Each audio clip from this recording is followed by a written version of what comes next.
Show ताल ठोक के आपके साथ मैं अदिति त्यागी और आपसे बस कुछ ही मिनटों में गुजरात में 1 दिसंबर को होने वाली पहले राउंड की वोटिंग के लिए चुनाव प्रचार थम जाएगा। आखिरी दिन है तो नेताओं ने पूरी जान लड़ा दी। तस्वीरें आपके स्क्रीन पर होंगी। गृह मंत्री अमित शाह से लेकर उत्तर प्रदेश के सीएम योगी आदित्यनाथ तक। देखिए तस्वीरें इस समय आप प्रधानमंत्री नरेंद्र मोदी की देख रहे हैं, लेकिन गृह मंत्री अमित शाह से लेकर उत्तर प्रदेश के सीएम योगी आदित्यनाथ तक ने पूरी ताकत दिखाई। लेकिन कांग्रेस के अध्यक्ष मल्लिकार्जुन खड़गे ने लगातार दूसरी बार जुबान से कुछ ज्यादा ही जोर लगा दिया। पहले आपको याद होगा प्रधानमंत्री मोदी को झूठों का सरदार कहा था, अब उनकी तुलना कर दी है, कंपैरिजन कर दिया है दशानन रावण से। हालांकि खड़गे साहब फैक्ट में थोड़ा सा गड़बड़ा गए। दशानन यानी 10 सिर रावण के थे, वो पूछ बैठे क्या आपके भी रावण की तरह 10 नहीं 100 सिर है क्या? बीजेपी तिलमिला गई, पूछ रही है कि क्या यही कांग्रेस अध्यक्ष की भाषा है। हालांकि इतना ही बुरा कांग्रेस को भी लगा था जब असम के सीएम ने राहुल गांधी की तुलना सद्दाम हुसैन से कर दी थी, वो भी एक नहीं बल्कि कई बार की थी। अब बहस छिड़ी है कि गालियों की शुरुआत किसने की, औकात दिखाने से लेकर झूठों का सरदार बोलने और अब रावण की भी एंट्री करा देने के बाद गुजरात चुनाव में वो कसर भी पूरी हो गई जो अमूमन हर चुनाव में देखने को मिलती रही। प्रधानमंत्री अपने लिए इस्तेमाल हुई पुरानी गालियां पहले ही रिकॉल करा चुके हैं। वो ये कहते हैं जितनी गालियां खाता हूं उतना ही मजबूत होता जाता हूं। तो क्या कांग्रेस ने एक बार फिर से सेल्फ गोल कर दिया है? क्या प्रधानमंत्री को दी जाने वाली गालियां गुजरात के स्वाभिमान, गुजरात की अस्मिता से कनेक्ट होकर नरेंद्र मोदी के काम आने जा रही हैं, यानी बीजेपी के ही वोटों में तब्दील हो जाएंगी? ये सवाल उठ रहा है लगातार और इस सवाल को तमाम पॉलिटिकल पंडित्स बार बार उठा रहे हैं। हमारे साथ भी कई खास मेहमान हैं, लेकिन उससे पहले जल्दी से टीजर रिपोर्ट देखिए। एसीसी सुरक्षा पावर सीमेंट, इसकी कमाल की स्ट्रेंथ मल्टीप्लायर्स दें बढ़ती मजबूती का पावर। तो आइए बनाते हैं आपका घर एसीसी सुरक्षा पावर सीमेंट के साथ।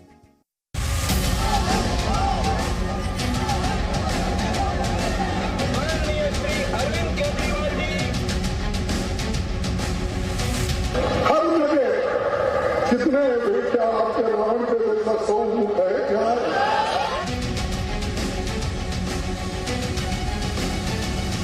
कांग्रेस के नेताओं ने मुझे रावण, सांप, बिच्छू, गंदा आदमी, जहर बोले वाला तक बोला।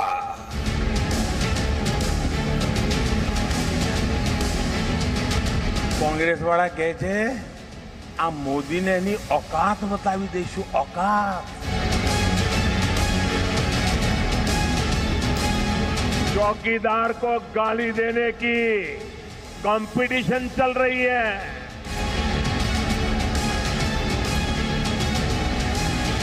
बीमारी से पीड़ित बंदर बोला गया, चूहा बोला गया, लहू पुरुष बोला गया, असत्य का सौदागर बोला गया।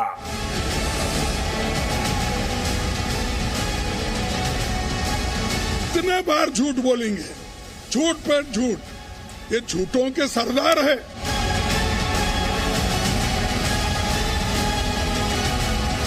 भांति भांति की गालियां देते हैं। सारी डिक्शनरी मोदी को गालियां देने के लिए उन्होंने खपा दी है।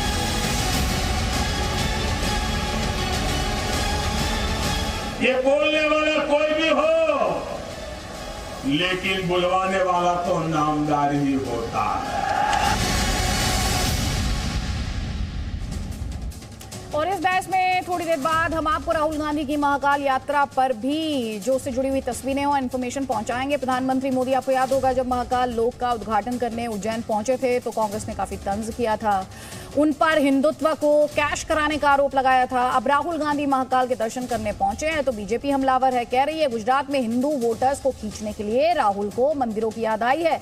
राहुल गांधी को चुनावी हिंदू बताते हुए बीजेपी ने यह भी कहा कि अगर राहुल इतने ही बड़े शिव भक्त थे तो वो क्या महामृत्युंजय मंत्र पूरा सुना पाएंगे? इन्हीं तस्वीरों और बहस पर थोड़ी देर में हम लौटेंगे। फिलहाल बात करते हैं वो बयान जो कांग्रेस अध्यक्ष मल्लिकार्जुन खड़गे ने दिया है। कई खास मेहमान हमारे साथ हैं, आपको बता देते हैं। हमारे साथ बीजेपी का पक्ष रखने के लिए जीवीएल नरसिम्हा है, हमारे साथ अखिलेश प्रताप सिंह कांग्रेस पार्टी का पक्ष रखने के लिए, और सैयद असीम वकार AIM का पक्ष रखने के लिए हमारे साथ हैं। पहला सवाल अखिलेश प्रताप सिंह जी आपसे है, और सवाल ये है, कल हमारी इसी प्रोग्राम में हरीश रावत जी से बात हो रही थी, तब मल्लिकार्जुन खड़गे ने झूठों का सरदार बता दिया था प्रधानमंत्री को, और हरीश रावत जी ये कह रहे थे कि मल्लिकार्जुन जी की जो हिंदी है वो अच्छी नहीं है, तो इसलिए एक तरह से स्लिप ऑफ टंग हो गया। अब आज ये जो दशानन, हालांकि मल्लिकार्जुन खड़गे ने 100 सिर बता दिए, एक फैक्चुअल एरर वहां पर हो गया, लेकिन आज भी ये स्लिप ऑफ टंग है, हिंदी नहीं आती उन्हें इसलिए बोल गए।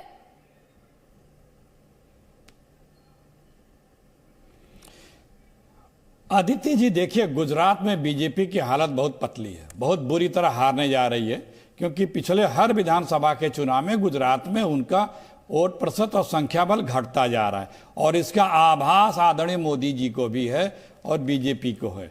तो अब वो तरह तरह के हथकंडे अपना रहे हैं, मनमाफिक चुनाव की घोषणा, तिथियों की घोषणा करा चुके, कॉमन सिविल कोड भी ला चुके, ओवैसी साहब को भी बुला चुके, एम्बुलेंस को रास्ता भी दे चुके, मंदिर भी हो आए, बच्चे से भी प्रचार करा लिया, गाली भी आ गई, पाकिस्तान भी आ गया, आतंकवाद भी आ गया, सद्दाम भी आ गया।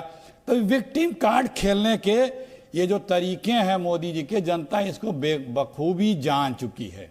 काम की बात करो भैया, 27 साल से वहाँ हो, 8.5 साल से दिल्ली में हो, अपने काम बताओ। ये विक्टिम कार्ड नहीं चलेगा, लोग समझ चुके हैं, बहुत अच्छी तरह समझ चुके हैं, और इसीलिए ये बीजेपी और मोदी जी की पार्टी इधर उधर भाग रही है, मुद्दों से ध्यान भटका रही है।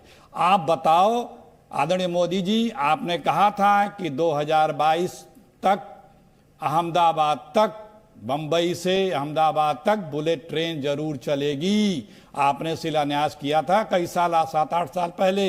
आप बताओ, बुलेट ट्रेन से आप कहे थे हम आएंगे अहमदाबाद, बुलेट ट्रेन से गए कि हवाई जहाज से गए?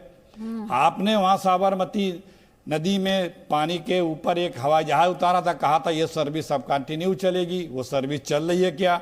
आपने रोजी रोजगार का जो वादा किया था वो उसका हिसाब दो। आपने कोई नई मेडिकल कॉलेज खोला हो पिछले 10, 15, 20 वर्षों में सरकारी, तो वो भी बता दो। सरकारी यूनिवर्सिटी खोले हो तो वो बताओ, कारोबार बताओ।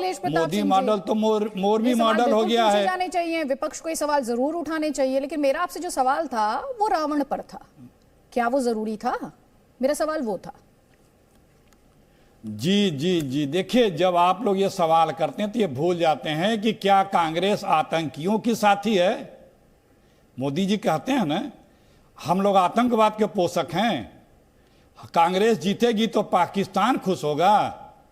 पाकिस्तान मना रहा है कि कांग्रेस जीत जाए गुजरात में। ये सही है? क्या ये बताया जा रहा है कि राहुल गांधी सद्दाम हैं? क्या राहुल गांधी की पदयात्रा में पाकिस्तान जिंदाबाद के नारे लग रहे हैं? कौन ट्वीट कर रहा है, कौन बता रहा है? हमारे राष्ट्रीय अध्यक्ष फ्रेंच एलिमेंट हैं। रावण कह दिया तो ठीक है, और उसके बाद आपने उसके लिए जस्टिफिकेशन मुझे बता दिया। रावण कहा नहीं, पूछा है। रावण कहा नहीं, ये पूछा है। ठीक है, क्या कहा हर चीज का वोट आप मांग रहे हो, अखिलेश प्रताप सिंह जी। अब सुन लीजिए। नहीं सुन लीजिए, मैंने बहुत देर आपको सुना है सर, मैं आगे सुनवा दूंगी क्या कहा है, क्योंकि मैं दर्शकों के साथ बहुत ट्रांसपेरेंसी से पेश आती हूँ। आपसे जो सवाल था, आपने सवाल का जवाब तो दिया नहीं। आपने कहा ये कहा गया, ये कहा गया, ये कहा गया, तो उसका मतलब ये हुआ कि अगर कह दिया गया तो कोई बुराई नहीं है, यही कहा आपने। चलिए जवाब लीजिए। अब जीवीएल नरसिम्हा ये कह रहे हैं, आप भी तो तमाम तरह के आरोप लगाते हैं कांग्रेस पार्टी और उसकी लीडरशिप पर। आप भी कह रहे थे सद्दाम हुसैन राहुल गांधी। आदित्य जी, अभी अखिलेश जी ने आपने प्रश्न का जवाब नहीं दिया, बहुत कुछ भाषण देकर आपने निकल गए। रावण शब्द का प्रयोग किस दृष्टि से किया था? क्या प्रधानमंत्री मोदी जी को ये गुजरात विरोधी या भारत विरोधी या एक विलन के रूप में प्रस्तुत करने का आपका ये साहस नहीं था? क्या देश को, पूरे दुनिया जिसको विश्व की नेता मानती है, इंटरनेशनल सर्वेस में 77% लोग मोदी जी को सबसे बेहतर प्रधानमंत्री मानते हैं। उसके बाद जो यूके, यूएस, ये सारे जो उनके जो प्रेसिडेंट्स, प्राइम मिनिस्टर्स 30 पॉइंट पीछे रह जाते हैं। ऐसे लोकप्रिय प्रधानमंत्री को एक विलन के रूप में प्रस्तुत करना क्या आपकी साजिश है या नहीं है? इसके लिए आप माफी मांगेंगे या नहीं है, ये इसका जवाब दे तो मैं बाकी प्रश्नों का जवाब देने में मुझे कोई परहेज नहीं है।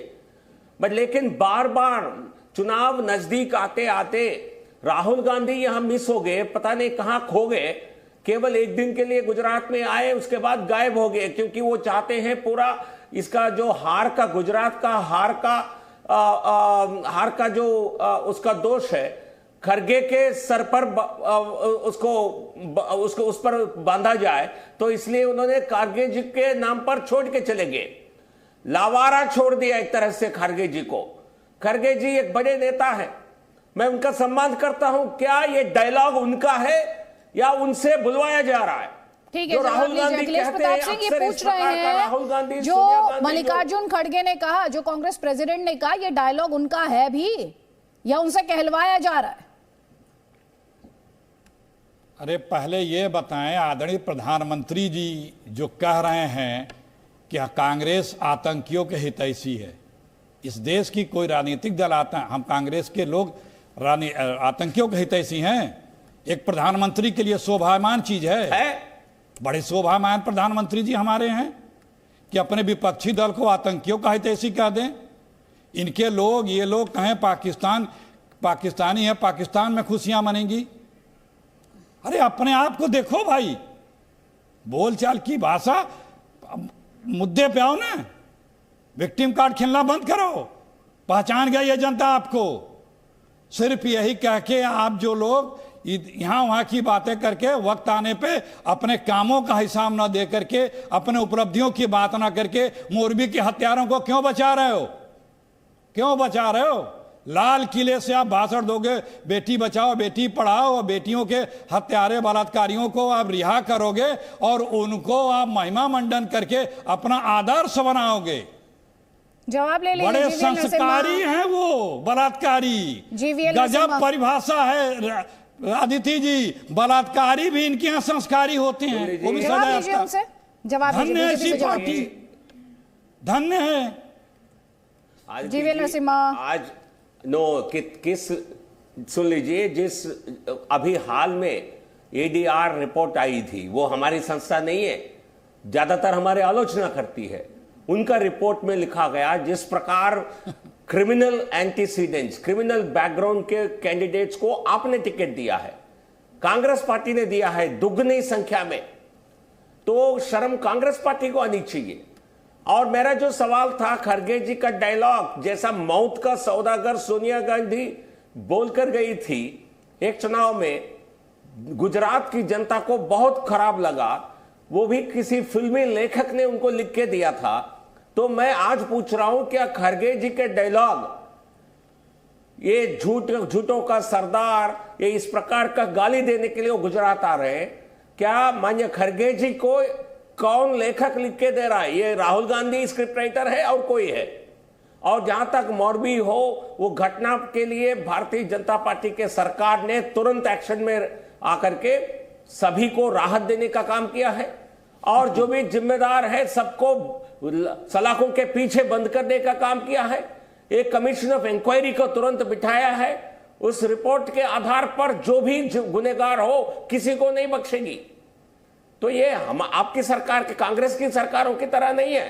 ठीक है जीवीएल नरसिम्हा, लेकिन उसे लेकर आपकी पार्टी पर भी आरोप ये है कि आपने जो बड़े लोग, जो बड़ी मछली उसमें थी, उनके खिलाफ कोई एक्शन नहीं लिया। आपने गेट कीपर, टिकट चेकर, इन लोगों के खिलाफ, गार्ड्स, ऐसे लोगों के खिलाफ एक्शन लिया। लेकिन एक कमेंट यहाँ पे मैं सैयद असीम वकार का लेना चाहती हूँ। सैयद असीम वकार, पर्सनल अटैक और राजनीतिक आरोप में कुछ तो फर्क होता है क्या? गुजरात में ये फर्क, गुजरात की सियासत में ये फर्क इस समय भुला दिया गया है, और कैसे वोट मिल जाएंगे?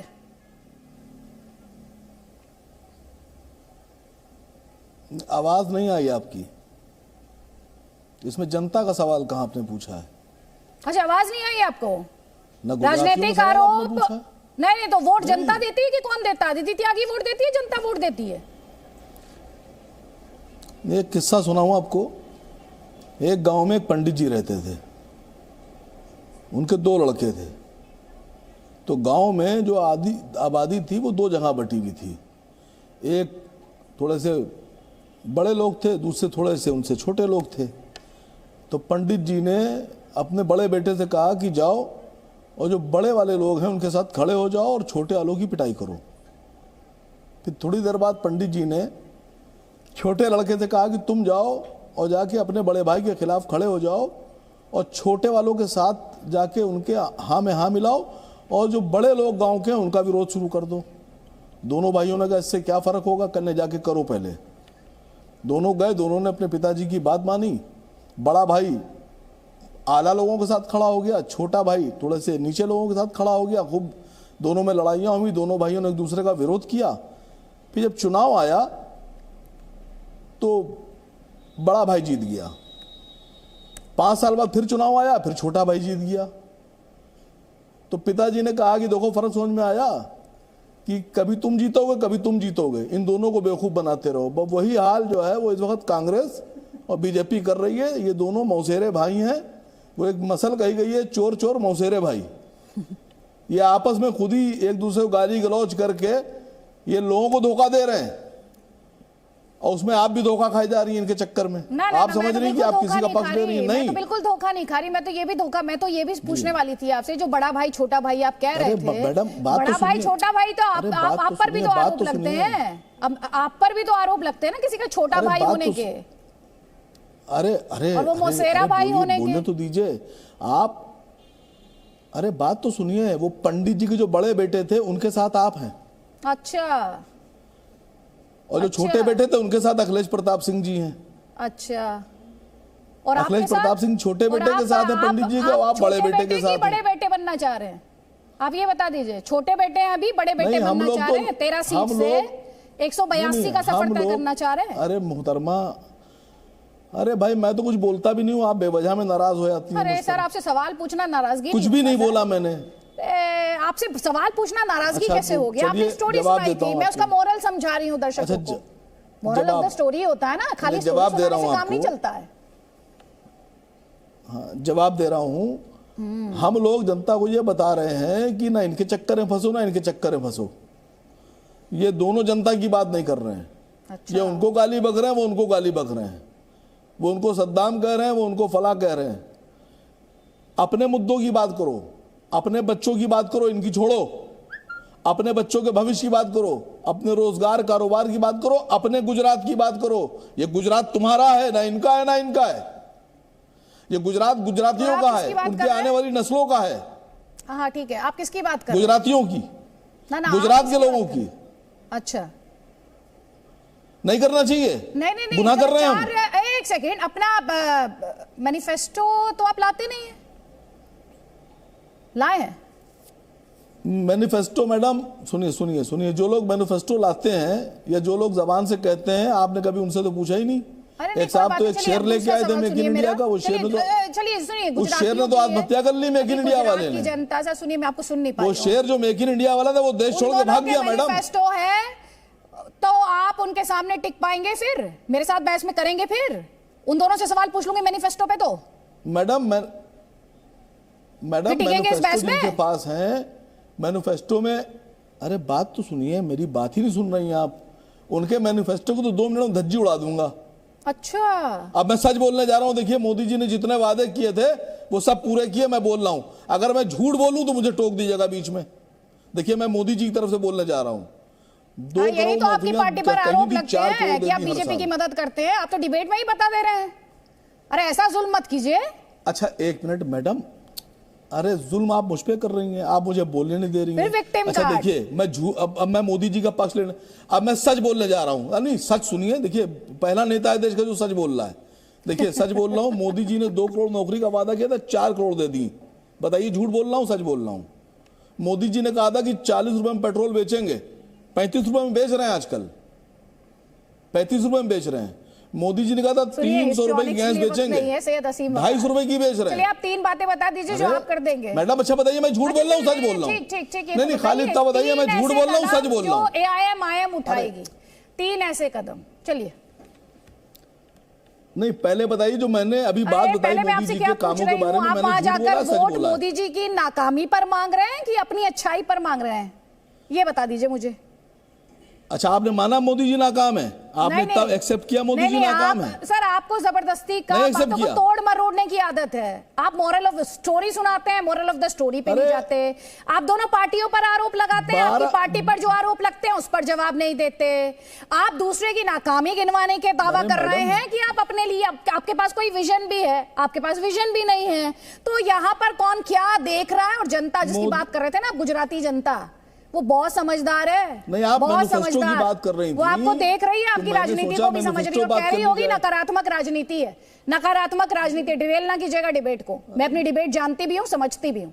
प्लीज मैडम, तो मुद्दे पर रहिएगा। सोच लीजिए, आपको वक्त दे देती हूं। आप सोच लीजिए, फोन कर लीजिए असद भाई को, असदुद्दीन ओवैसी से फोन कर लीजिए। डिबेट में पूछा जा रहा है 4 कदम कौन से उठाएंगे हम, जरा पता करिए उनसे। इतने आपको वक्त अगली बार भी यही सवाल जवाब लीजिए। पूछूंगा, तैयार अखिलेश होके प्रताप आइएगा। सिंह, मैं नहीं सुन पा रही हूँ क्या कह रहे हैं। अगर यही बीजेपी सवाल करेंगे मैं नहीं पूछूंगा। सुन पाऊंगी। एक सेकंड, अखिलेश प्रताप सिंह, पहले आपका कमेंट, उसके बाद जीवीएल नरसिम्हा, जल्दी जल्दी प्लीज।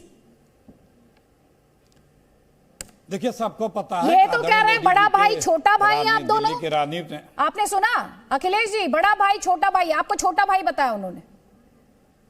क्या ढूंढ रहे हैं क्या छोटे भाई को, या बड़ा भाई को ढूंढ रहे हैं? नहीं, सवाल करके फिर आपको कुछ याद आ गया तो फिर बीच में पूछेंगे। नहीं, तो सवाल तो आपसे पूछूंगी ना, आपका कमेंट तो सवाल तो पूछूंगी अखिलेश जी।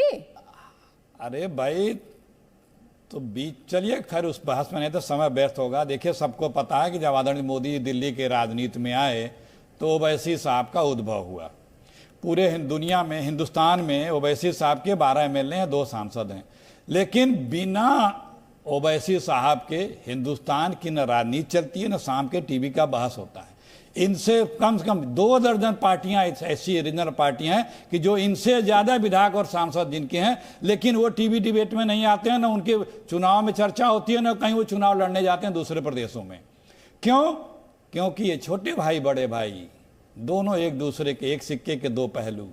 माहौल जो बनाना है, ध्यान जो भटकाना है, जो हिंदू मुसलमान कराना है, जो इधर उधर की बातें करना है, जो मुद्दों से, बीजेपी के फ्लॉप गवर्नेंस के मुद्दों से ध्यान हटकाने के लिए छोटे भाई की आवश्यकता है, बताने की आवश्यकता नहीं है। मैंने कहा ना कि क्यों ये बुलाए जाते हैं, ये क्यों लड़ने जाते हैं। 2 दर्जन ऐसी रीजनल पार्टियां जिनकी संख्या बल इनसे कई गुना ज्यादा है, लेकिन इसीलिए क्योंकि बिना उनके इनका नहीं काम चल सकता, बिना इनके उनका काम नहीं चल सकता। एक दूसरे के पोषक हैं, एक दूसरे के मददगार हैं। रही बात काम की, तो भाई काम करो, वोट मांगो उस पर। मोदी जी नहीं, लेकिन नरेंद्र मोदी ये कहते हैं जब कांग्रेस पार्टी ने अपशब्दों का इस्तेमाल किया है उनके लिए, वो और ज्यादा मजबूत हुए। तो मल्लिकार्जुन खड़गे का उन्हें झूठों का सौदागर कहना, या मल्लिकार्जुन खड़गे का उन्हें रावण कहना, सेल्फ गोल तो नहीं कर दिया कांग्रेस पार्टी ने, जैसा कि बीजेपी क्लेम कर रही है। अभी चुनाव परिणाम बता देंगे। मेरा सुझाव है बीजेपी के लोगों से कि ये विक्टिम कार्ड अब नहीं चलने वाला है, ये जान लें। जर्सी गाय किसने कहा था? सोनिया गांधी के लिए।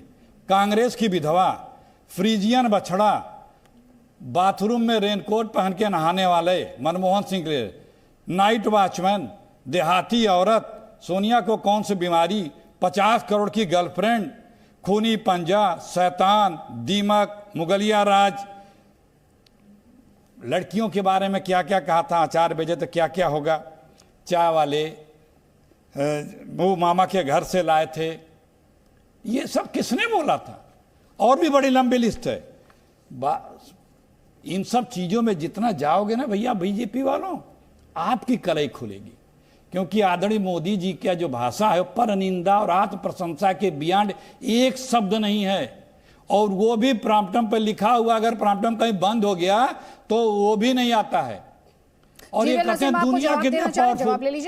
अरे भाई, सबने देखा था कि हिमाचल में इनके एक विधायक को आदरणीय मोदी जी फोन कर रहे हैं कि भाई बैठ जा, मेरा तुम्हारे साथ इतने सालों का पुराना नाता, रिश्ते के सौगंध। वो नहीं बैठा। इतने पावरफुल है दुनिया के हमारे मोदी जी, इनका विधायक नहीं सुना, नहीं बैठा। ठीक है, जवाब लीजिए जीवीएल नरसिम्हा। हम कितने जीवीएल नरसिम्हा ये कह रहे हैं आपकी पार्टी का भी इतिहास है अपशब्दों के इस्तेमाल का, तो फिर आज आप इतने इमोशनल, इतने सेंटिमेंटल क्यों हो रहे हैं? नहीं, हम इमोशनल सेंटिमेंटल की बात नहीं है। जब आप अपशब्द का प्रयोग करेंगे, उसकी आलोचना करना, आपका भाषा का विरोध करना, जनता के सामने प्रस्तुत करना, ये हमारा अधिकार है। आप भी हमारे खिलाफ बोल सकते हैं, बट लेकिन जिस प्रकार निजी आरोप, निजी हमले हुए हैं मोदी जी के ऊपर, नीच शब्द किसने उपयोग किया था पिछले चुनाव में? चुनाव के पहले क्या कांग्रेस के नेता मणिशंकर अय्यर ने यह शब्द का प्रयोग नहीं किया था? क्या इनके मन में किस प्रकार का भाव था? नीच का शब्द का प्रयोग करना, नपुंसक कहना, बिच्छू, हर तरह के इस दुनिया में जितने भी गालियां पड़ सकती है उतना आपने मोदी जी पर उतारा है, क्योंकि आपको मालूम है चुनावों के माहौल में अच्छा प्रचार मिल जाता है। मैं ये भी कह रहा हूं, कांग्रेस को शायद ये पता चल चुका है इससे कोई लाभ नहीं होने वाला है, इससे जनता का समर्थन नहीं मिलने वाला, ये समझ चुके हैं। इतने अनजान नहीं है या इतने भोले नहीं है कि वो नहीं समझते हैं, बट लेकिन मोदी जी के हाथों में बार बार हारने का ये दुख उनको खल रही है, इसलिए किसी न किसी प्रकार उनका गुस्सा निकालने का यह तरीका है, इसी पर उतराए हैं। इसलिए राहुल गांधी गायब है चुनाव में। पहले राहुल गांधी बहुत घूमते थे, खुद ही गाली देते थे, लेकिन आजकल उन्होंने आउटसोर्स किया है खड़गे जी को गालियां देना, इसलिए उनको उनको राष्ट्रीय अध्यक्ष के एक नेशनल प्रेसिडेंट नहीं है। खड़गे जी नेशनल प्रेसिडेंट है और उनके मुंह से बुलवा रहे, क्योंकि उनको लगा कि हमारे बोल बोल के हम थक गए हैं, कितना बेशर्म होंगे, तो इसलिए किसी और से बुलवा देंगे। तो अभी एक बुजुर्ग खड़गे जी के मुंह से बुलवा रहे।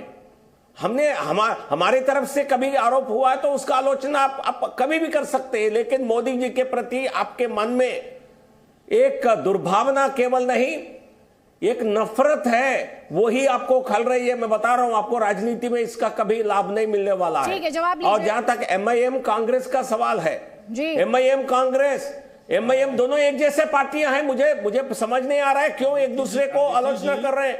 कांग्रेस पार्टी भी एक मुस्लिम पार्टी है, कांग्रेस भी एक मुस्लिम पार्टी है ना। आपके नेता ने कहा है, राहुल गांधी ने एक कॉन्फ्रेंस में, एक मीटिंग में कहा है कि हमारी मुस्लिम पार्टी है कांग्रेस पार्टी। एमआईएम पार्टी भी खुले तौर पर मुस्लिम पार्टी है, तो एक ही जैसे पार्टियां हैं। क्या कंपटीशन चल रहा है? राहुल गांधी को सद्दाम आपकी पार्टी के नेताओं ने बोला था। खैर, अभी आपको जवाब देना चाह रहे सैयद हसीम वकार, पहले उनका जवाब लीजिए, उसके बाद अखिलेश प्रताप सिंह मल्लिकार्जुन खड़गे को ये नेशनल प्रेसिडेंट नहीं नोशनल प्रेसिडेंट बता रहे हैं, इस पर आपका जवाब लूंगी, लेकिन पहले सैयद हसीम वकार की आवाज पहले। देखिए, बीजेपी वालों का जवाब भी दूंगा और कांग्रेस। अखिलेश प्रताप सिंह जी ने बड़े इल्जाम लगा दिए हमारे ऊपर कि हमारा उदय कब हुआ। सर, 2014 से पहले 10 साल तक एमआईएम कांग्रेस के साथ थी, कांग्रेस को सपोर्ट कर रही थी। 10 साल तक एमआईएम कांग्रेस के साथ थी, कांग्रेस को सपोर्ट कर रही थी। जब आपकी सरकार गिर रही थी तो एमआईएम ने सपोर्ट किया था आपको।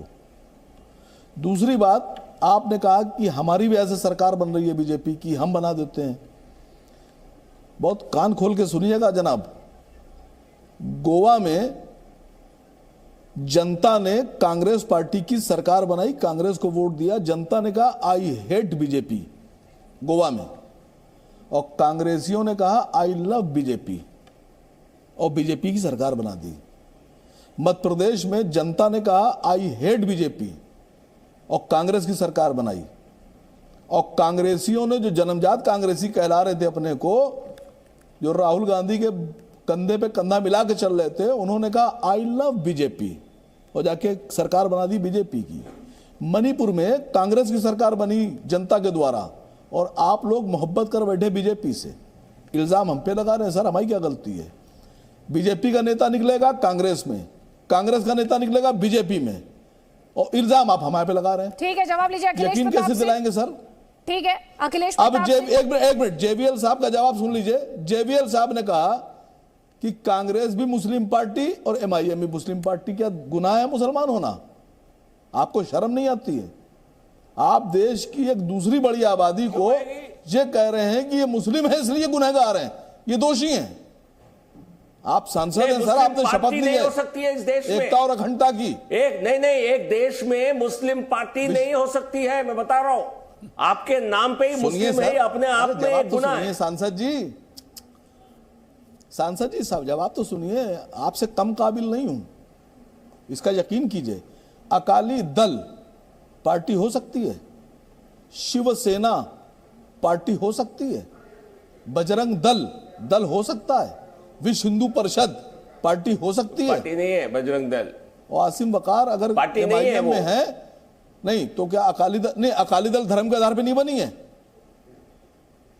मैं पूछ रहा हूं आपसे, व्हाट इज विश्व हिंदू परिषद जिसका आप समर्थन लेते हैं? देखिए विश्व हिंदू, आपको कितने मतलब आप पूरे विश्व के हिंदुओं को इकट्ठा करेंगे? कोई पार्टी नहीं है, विश्व हिंदू परिषद कोई राजनीतिक दल नहीं है भाई। सर वो चुनाव नहीं लड़ती है सर।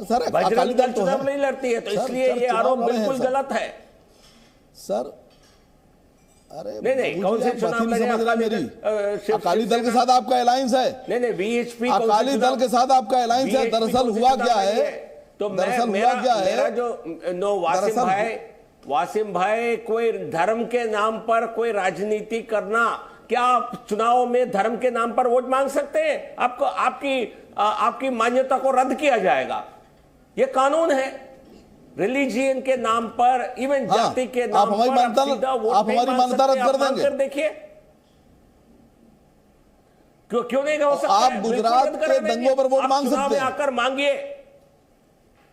नहीं आप आकर के बोलिए, तब मुस्लिम कौन मांग रहा है? नहीं कौन मांग रहा है धर्म के आधार पर वोट? मिलना चाहिए धर्म के आधार पे हमारी मांगिए ना सर। मैं आप पूछ रहे हैं ना, रद्द करा देंगे, मैं करा दूंगा। क्यों मांगे? हम करेंगे आपके खिलाफ। क्यों मांगे? क्यों मांगे?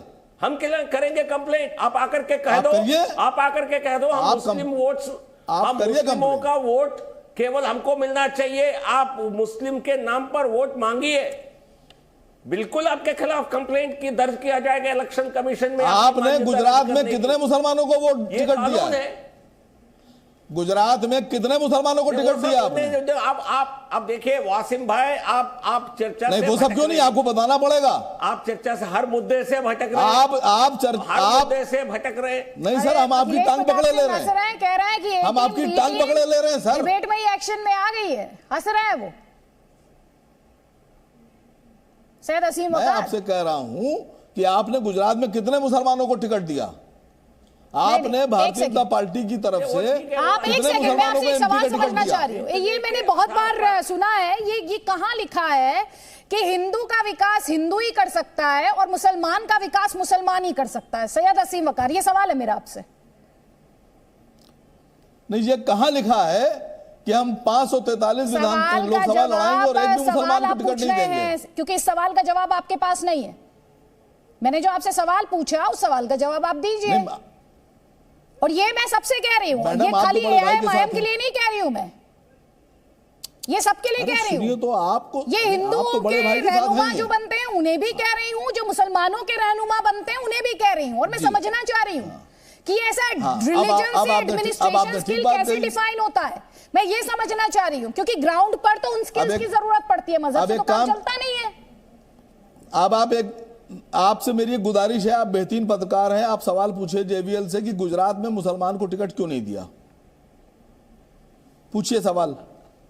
ये सवाल मैं कई बार पूछ चुकी हूँ, एक बार फिर से ले लीजिए जवाब। जीवीएल नरसिम्हा सुन लीजिए, जवाब ले लीजिए। ये वही पुराना सवाल है। सदुद्दीन ओवैसी हर जलसे में यही पूछते हैं, आपकी पार्टी के प्रवक्ता हर बार आकर यही जवाब देते हैं। आज भी आप वही सवाल पूछ रहे हैं और ये पलट करके आप पूछेंगे। मैं आपको ये भी बता देती हूँ कि ये 13 सीटों पर चुनाव क्यों लड़ रहे हैं, क्योंकि डिबेट में इतना पुराना सवाल हो चुका है, इतना पुराना सवाल हो चुका है कि अब दर्शकों को भी जवाब रट गया है।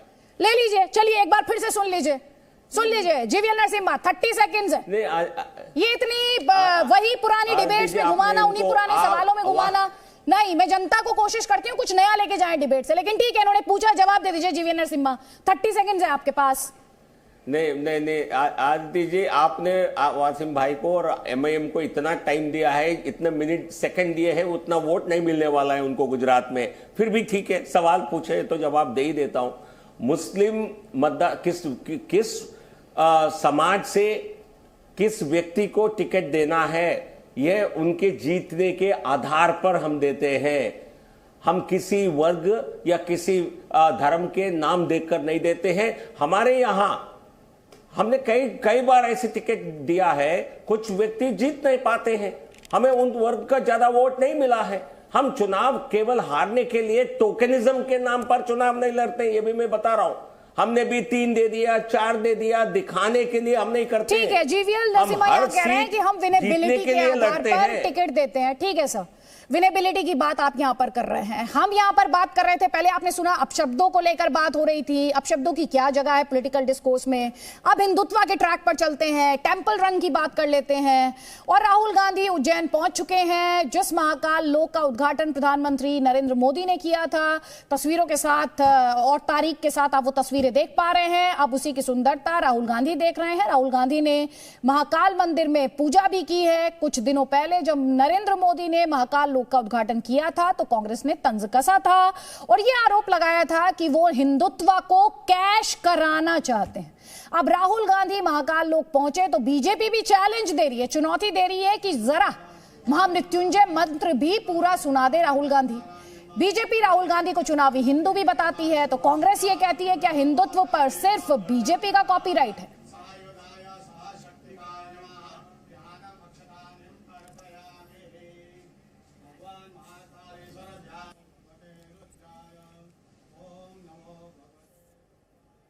तो यहां पर पहले सवाल ले लीजिए अखिलेश प्रताप सिंह। बीजेपी कह रही है मां मृत्युंजय मंत्र का जाप करके दिखा दे राहुल गांधी, ये चैलेंज कर रही है आपको चुनावी हिंदू बता रही है। अच्छा ये बताइए अदिति जी, ये बताइए अभी इन्होंने जीवीएल ने राहुल गांधी को बेशर्म कहा, तो ये बेशर्म शब्द बीजेपी के हम वरिष्ठ नेताओं के लिए प्रयोग कर सकते हैं कि नहीं कर सकते हैं, कि ये भी अमर्यादित है? हम जानना चाहते हैं, मान लिया भविष्य में ये शब्दों का प्रयोग करें तो ये लोग कहें कि देखो हमारा नेता को बेशर्म कह दिया। तो हम जानना चाह रहे थे, मतलब सर्टिफिकेट पहले से ले लें कि ये कहा जा सकता है कि नहीं कहा सकता है। चलिए ले लीजिए, परमिशन ले लीजिए उनसे। जीवीएल नरसिम्हा ये पूछ रहे हैं बेशर्म शब्द का इस्तेमाल ये आपके नेताओं के लिए करेंगे तो बुरा तो नहीं लग जाएगा आपको? देखिए, मैं भी अक्सर ऐसा शब्द का प्रयोग नहीं करता हूं। एक बहुत ही ये मैं खुद इसको बहुत अच्छा शब्द नहीं मानता हूं अखिलेश जी, बट लेकिन जिस प्रकार बार बार कांग्रेस पार्टी ये करती है तो इसलिए मैं इसका वो सही शब्द मानकर आज प्रयोग किया हूं। मतलब किया जा सकता है। एक मिनट, हो गया। सुनिए अब हमारी बारी है, सुन लीजिए। आप तो अक्सर मैंने ये कौन सी नहीं अखिलेश जी, आप अक्सर करते हैं। मतलब आप ऐसा कह रहे हैं कि आज तक कांग्रेस ने ऐसे शब्द का प्रयोग ही नहीं किया। बीच में हो गया, आज हो गया सफाई। अखिलेश जी आप अक्सर, अरे रुक जाइए भाई, क्यों बौखला रहे हैं, क्यों परेशान हो रहे हैं, प्लीज। मैंने तो सिर्फ पूछा था भाई, मैंने कहा नहीं अभी आपके नेता को। मैंने प्लीज सुन लीजिए। अरे भाई आप इतने में परेशान हो गए, अभी कहा नहीं मैंने तो पूछ रहा था, क्योंकि कभी कुछ बोलेगा कोई आदमी तो ये कहा जा सकता कि नहीं, आपने बता दिया हाँ कहा जा सकता, ठीक है, याद रखिएगा। देखिए जहां तक रही बात कहने की, 30 साल से मोदी जी हैं मुख्यमंत्री, करीब 25 साल से मुख्यमंत्री और प्रधानमंत्री, एक भी प्रेस का सवाल नहीं लेने का साहस रखते हैं, एक लाइन बिना प्रामटम देखे नहीं बोल सकते हैं। 2-3 बार तो प्रामटम इंटरनेशनल फोरम पे बंद हो गया, पूरे दुनिया में भारत की थू थू कराई, एक लफ्ज नहीं बोल पाए। काम की बात करें, बतावें कि अच्छे दिन कब आएंगे देश के, काला धन कब आएगा, 15 लाख कब मिलेगा, 2 करोड़ नौकरियां कब मिलेंगी, बेरोजगारी कब समाप्त होगा, डीजल पेट्रोल पानी के भाव कब आएंगे, जो 400 रुपए पे सिलेंडर डाइन थी वो 1150 पे है, कब आएगा 300 पे सिलेंडर। डॉलर जो मोदी जी कहते थे मनमोहन सिंह जी की उम्र पार कर गई, वो तो मोदी जी और मोहन भागवत दोनों की उम्र कब की पार कर गई। कब आएगा रुपया डॉलर का, दाऊद कब आएगा, गंगा मैया कब साफ होंगी, 3 साल में साफ करने को बोला था। बिल्कुल ये सवाल पूछे जाने चाहिए, लेकिन अखिलेश प्रताप सिंह जी मेरा सवाल था आपसे, वही बता दें। ये काम की बात करिए, काम की बात करिए, यहाँ वहाँ की नहीं। ये जो बीजेपी कह रही है कि आप चुनावी हिंदू हैं, कांग्रेस से कह रही है चुनावी हिंदू है, इस पर आपका जवाब? मुझे बीजेपी के लोगों से हिंदू होना या हिंदूवादी होने में कोई सर्टिफिकेट नहीं चाहिए। इनके यूपी में एक मंत्री हैं जो भगवान राम के लिए क्या क्या कहे थे, याद है? इनके बीजेपी के तमाम नेता हैं जो भगवान राम के लिए क्या क्या कहे हैं। ये खुद ही सिर्फ सत्ता के ये भक्त हैं, न ये राम भक्त हैं, न गौ भक्त हैं, न गंगा भक्त हैं, न देश भक्त हैं। जहां इनकी सरकार नहीं है वहां गौ को कहेंगे यम्मी यम्मी। क्यों नहीं रोक लगा रहे हो भैया? नॉर्थ ईस्ट में, गोवा में, सब जगह तुम ही हो, कश्मीर में क्यों नहीं गौ कसी पे रोक लगा रहे हो? वहां यम्मी यम्मी चलेगा, बाकी जगह गौ हमारी माता है। वही हाल है गंगा मैया का। 3 साल में कहे थे, बताए थे। राम भक्त भी अगर भी नहीं हो, राम भक्त, राम जी को अपशब्द कहने वाले तुम्हारे कैबिनेट में मंत्री हैं, कैबिनेट में मंत्री हैं। ठीक, जवाब लीजिए, जवाब लीजिए। सिर्फ सत्ता भक्त हैं। हाँ, मैंने उदाहरण दिया आपको। जवाब ले रही हूँ जीवीएल नरसिम्हा। बंगाल के प्रदेश अध्यक्ष ने जवाब ले लीजिए अखिलेश जी। भगवान राम को बंगाल के प्रदेश अध्यक्ष ने भगवान राम जवाब ले लीजिए please. Thank you. Akhilesh ji काफी असदुद्दीन ओवैसी से बहुत प्रभावित हुए लगता है, तो उन्हीं के डायलॉग यहाँ रिपीट कर रहे हैं, तो शायद इस पर आपत्ति वसीम जताएंगे। मैं केवल आपको एहसास दिला रहा हूं। और जहां तक सवाल है राम भक्त और सत्ता भक्त होने का, भगवान राम किसका प्रतीक है? मर्यादा पुरुषोत्तम भगवान राम सुशासन के प्रतीक है। हम सत्ता में आकर के सुशासन देने के लिए हम उत्सुक हैं। सुशासन देकर के लोगों से बार बार उनकी मैंडेट को हम पाते हैं, जनादेश हमारे पक्ष में आता है। भगवान राम को हम उसके लिए एक प्रतीक मानते हैं, तो आपको दिक्कत क्या है? आपको क्यों भगवान राम खराब लगते हैं? कांग्रेस पार्टी क्यों कहती है कोर्ट में जाकर के भगवान राम थे नहीं, मिथ्या है? क्या ये कांग्रेस सरकार का, यूपीए सरकार का कोर्ट में एफिडेविट नहीं था? क्या आपने ये कहने की कोशिश नहीं की राम से तो बिल्कुल झूठ बोल रहे हैं आप। है ही नहीं। आप झूठ बोल रहे हैं। भगवान राम ही मिथ्या है। झूठ बोल रहे हैं। सुनिए मेरी बात, भगवान राम मिथ्या है, ये पार्टी कांग्रेस सरकार का स्टैंड है भाई। जवाब दे रहा हूं, सुन लीजिए अखिलेश जी, नहीं तो चेक कर लीजिए। अरे क्यों झूठ पे झूठ बोले जा रहे हो? आपके 2004 के मैनिफेस्टो में पृष्ठ संख्या 64 पे है कि राम सेतु काल्पनिक है, वो कोई राम सेतु नहीं है। आपके मंत्री ने राज्यसभा में, राज्य मंत्री ने राज्यसभा में कहा था सीता काल्पनिक है, सीता नहीं है। अच्छा, हमारे साथ हरीश रावत जी इस वक्त जुड़ गए। एक कमेंट में उनका लूंगी। अभी हम राहुल गांधी को सुन रहे थे, उज्जैन से वो बोल रहे थे। सवाल ये पूछ रही है बीजेपी, राहुल गांधी जो अब एक बार फिर से बीजेपी कह रही है टेंपल रन पर है और माथे पर चंदन का टीका, त्रिपुंड, ये चुनावधारी हिंदू क्यों है राहुल गांधी? भाजपा को कभी कोई सामान्य हिंदू, जो आस्थावान हिंदू है, जो नाटकबाज नहीं है, आस्थावान हिंदू को कभी उन्होंने हिंदू समझा ही नहीं। उनको तो केवल नाटकबाज चाहिए। पाखंड को हिंदू का रूप प्रचारित करते हैं। जबकि कोई भी जाएगा महाकाल के मंदिर में शरण में जो जाएगा वो जो है जनेऊ भी धारण कर सकता है, वो जो है त्रिपुंड भी लगाएगा, वो वहां जलाभिषेक भी करेगा। तो ये इसमें हर्ज क्या है? इनको तो प्रसन्न होना चाहिए, खुश होना चाहिए। फिर राहुल गांधी जी, तो आज राहुल जी ने तपस्वी की एक परिभाषा में सुन रहा था अभी, उन्होंने किसानों के लिए, उन मजदूरों के लिए, उनके लिए कहा, बहुत सही कहा। वो वास्तविक रूप में वो भी एक तपस्या है। मगर जो राहुल गांधी जी ने इस देश को जोड़ने के लिए तपस्या प्रारंभ की, आराधना प्रारंभ की है, कन्याकुमारी से लेकर के कश्मीर की तरफ, ये भी अपने आप में एक तपस्या है। और भारत ने तपस्वियों को, रावत जी वो ये कह रहे हैं, जैसे सुनिए, बीजेपी का कहना ये, जैसे हमारे नेता, उनकी तस्वीरें साल भर आती है, प्रधानमंत्री मोदी हूं तो कभी केदारनाथ, बद्रीनाथ, महाकाल लोक, अलग अलग जगह से तस्वीरें आती रही हैं। आपके नेताओं की तस्वीरें चुनाव के आसपास ही क्यों आती हैं? ये सवाल पूछ रहे हैं। ऐसा नहीं है। मैं आपसे एक बात कहना चाहता हूं, केदारनाथ की पदयात्रा करते हुए केदारनाथ पहुंचने वाले देश के शीर्षस्थ नेताओं में पहले व्यक्ति राहुल गांधी जी हैं। केदारनाथ पे पैदल चल करके, जबकि वहां हमारी सरकार थी, वो एक हेलीकॉप्टर भी हायर कर सकते थे, लेकिन उन्होंने कहा नहीं, मैं पैदल चलूंगा। मैंने उनसे कहा पौनी में चलिए, उन्होंने कहा नहीं मैं पौनी में नहीं चलूंगा, मैं पैदल चल सकता हूँ, बल्कि मुझसे कहा आप चाहें तो चले। मैंने कहा जब नेता पैदल चल रहा है तो घिसटते चलूंगा, लेकिन मैं भी पैदल चलूंगा। लेकिन देखिए मुश्किल यह है कि राहुल गांधी जी और दूसरे हमारे नेताओं के आचरण को आप लोग कैमोफ्लेज करते हैं और वो एक पर्पजफुली कहीं पर कोई चीज करते हैं तो उसको टेलीकास्ट किया जाता है। अब एक नियम है कि केदारनाथ के गर्भगृह की तस्वीरें प्रचारित नहीं की जाती हैं, मगर प्रधानमंत्री जी जब गर्भगृह में पहुंचे तो उसको प्रचारित किया गया, उसकी फोटोज ली गई। जबकि राहुल जी के समय में मैंने कहा मैं पुजारी से पूछ लेता हूं, तो राहुल जी ने कहा नहीं, जो यहाँ की परंपरा है हम परंपरा का पालन करेंगे। ठीक है, इस पे जवाब लीजिए जरा। जीवीएन नरसिम्हा ये कह रहे हैं कि ये परंपरा है कि केदारनाथ के गर्भगृह की तस्वीरें नहीं प्रसारित की जा सकती है, लेकिन प्रधानमंत्री जी के केस में ये होता है।